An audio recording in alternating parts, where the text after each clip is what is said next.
गोजोन फुंबिलिनि बर' निउज चेनेलनि गोदान खौराङाव बयखौबो बरायबाय। आसा खालामो नोंथांमोना भिडिअखौ जोबजासिम नायलांगोन आरो भिडिअखौ मोजां मोनदोंबा लाइक, कमेन्ट, शेयार आरो साबस्क्राइब बानायनानै होदो। दानिया फैदो दिनैनि गोदान खौराङाव। बर' हारिनि थाखाय मोनसे गोजोनथाव खौरां। बर'फोरनि मोनसे रोखोमनि दोरोङारि मोसानाय बागुरुम्बाया हादोरनि गेजेरावनो नोजोराव गोग्लैलांदों। मख'नो गोनां बाथ्रादि फैगौ 14 जानुवारि 2026 मायथाइयाव हादोरसानि गुवाहाटीआव हादोरनि गाहाय मन्थ्रि नरेन्द्र मदिनि नुजाथिनायाव 10,000 बागुरुम्बा मोसाखावरिफोरा मोसानानै मुलुग जारिमिन सोरजिनो थांगासिनो दं। मुलुग जारिमिन सोरजिनायनि अनगायैबो फैगौ 25 आरो 26 जानुवारिखालि गोदान दिल्लीनि राष्ट्रपति भवनाव बागुरुम्बा मोसानायखौ दिन्थिफुंनो थाखाय हांख्रायदों होनना बिमल बरा बिथाङा फोरमायदों। मेगा बागुरुम्बा मोसानायाव फोरोंथाय होनाय सा 15 रोंग'साफोरखौ दिल्लीयाव सुबुंखान्थि सान फालिथायाव हांख्रायहरदों। लोगोसे बे मोसानायखौ गाहायै करिय'ग्राफ खालामनानै दैदेननाय मानगोनां आसाम गौरब बान्था आवथायगिरि बारलांफा नार्जारिया रायजोफोरनो फोरमायदों दि वर्ल्ड रेकर्ड नोजोरजों बेखौ सोरखारा बानायनाय नङा आरो बेखौ बिथांमोना फोसावाखैबो, नाथाय मोजां दिन्थिफुंनाय जायोब्ला वर्ल्ड रेकर्डबो जालांनो हागौ होनना बुंथिदों बिथाङा। क'क्राझारनि बड'लेण्ड मुलुगसोलोंसालिनि लाइफां बिगियान बिफाननि बिजिरसं फरायसा भरब गगैआ इटालीनि नेपल्सआव जानाय नैथि मेडिटेरेनियान इउनियन बोसोरारि जथुम्मायाव साबसिन खुगाजों रायज्लायनायनि थाखाय मानगोनां म्युना मेडलाइफ बान्था मोननो हादों।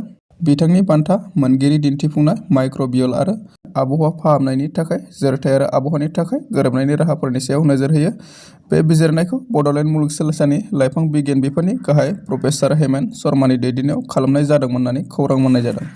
बेटी बाचाओ बेटी पढ़ाओ हाबाफारिनि सिङाव 100 सान बाल बिबार मुक्त भारत हाबाफारिजों सोमोन्दो गोनां मोनसे जथुम्मा मैया चिरां जिल्ला कमिशनार मावख'नि कनफारेन्स हलाव खुंफुंनाय जायो। बे केम्पेइनखौ एसइउबि फर इमपावारमेन्ट अफ वुमेन, चिरां आरो आइजो आरो गथ'सा जौगाखां बिफान, चिरांनि गेजेरजों जिल्ला खुंथाय आरो चिरांनि जिल्ला गथ'सा रैखाथि मावख'गिरिफोरजों लोगो नांनानै खुंनाय जादों। बे हाबाफारिनि थांखिया सांग्रांथि हाबाफारि, रायजो राजानि समायखिरा लानाय आरो सुबुं समाजनि सांग्रां बाहागो लानायनि गेजेरजों उन्दै बैसोआव हाबा जानायखौ फोजोबनाय।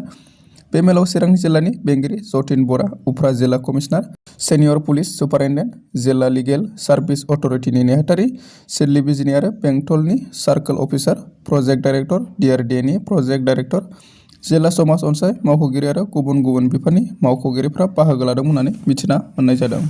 सोमखोर ब्रह्मनि हेफाजाबजों बेंटल फरेस्ट बिटनि सरकारि मावसुमानि हान्जाया आघात जानानै थानाय मासे जुपिनियेल ब्लेक स्टर फाहामथाय होनो बोखांनो हादों। गोसोम सारस दाउखौ निसिमानि आइसारा जालां बाजार साखाथियाव फाहामथाय होनो बोखांनो हादों।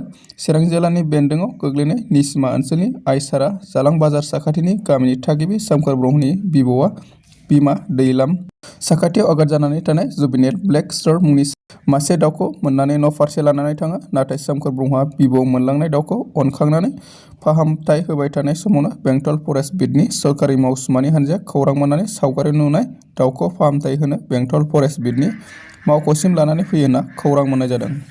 चिरां जिल्लानि बिजिनि दलपारा टल प्लाजायाव मैया लामा रैखाथि सप्ता फालिनाय जायो। बे हाबाफारियावनो बिजिनि टल प्लाजा बिबानगिरि हेफाजाबजों भारतनि माहारियारि राजा लामा अथ'रिटिनि नाजानायाव 1 जानुवारिनिफ्राय 31 जानुवारिसिम फालिनाय हादोरारि लामा रैखाथि केम्पेइनखौ टल प्लाजायाव खुंनाय जायो। बे केम्पेइननि थांखिया लामा रैखाथि सायाव सांग्रांथि लाबोनाय, जाय लामा बाहायग्राफोरखौ थैनाय आरो गोब्राब जखम जानायनिफ्राय रैखाथि होनो थाखाय मोनसे गोनां राहा। हाबाफारियाव बुंथिगिरि बिथांमोना बुङोदि लामा रैखाथिया मोनसे सरकारनि नेमल' नङा, नाथाय मोनसे समाजारि बिबान। हेलमेट आरो सिट बेल्ट गाननाय, गोख्रैथि सिमा लाखिनाय, जौ लोंनानै गारि सालायनाङा, गारि सालायनाय समाव मबाइल फन बाहायनायनिफ्राय गोजानाव थानाय, ट्रेफिक सिगनेल मानिनाय आरो जेब्रा क्रसिं बाहायनायनि गोनांथिनि सायाव सांग्रांथि होनाय जादों होनना खौरां मोनदों। 23थि भारतनां अन्थाइगोरा बड'सा गल्ड काप भलिबल टुर्नामेन्टआ जागायबाय। मेनिफ्राय उदालगुरि जिल्लानि खाग्राबारि दख'रा एबसु आरो खाग्राबारि गेलेमु आफादनि जथाय बानजायनायाव जायगानि खाग्राबारि जनता हाइ स्कुल गेलेग्रा फोथाराव जागायबाय। बे जागायनाय गेलेनायखौ बेखेवना होयो फेरगाव महकुमा बेंगिरि रिंखां मुसाहारिया।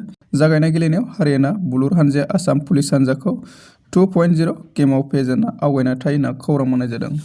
दासिमनि खौराङा एसेनोसै। अन्नानै खौरांखौ मोजां मोनदोंबा लाइक, कमेन्ट, शेयार आरो साबस्क्राइब बानायदो।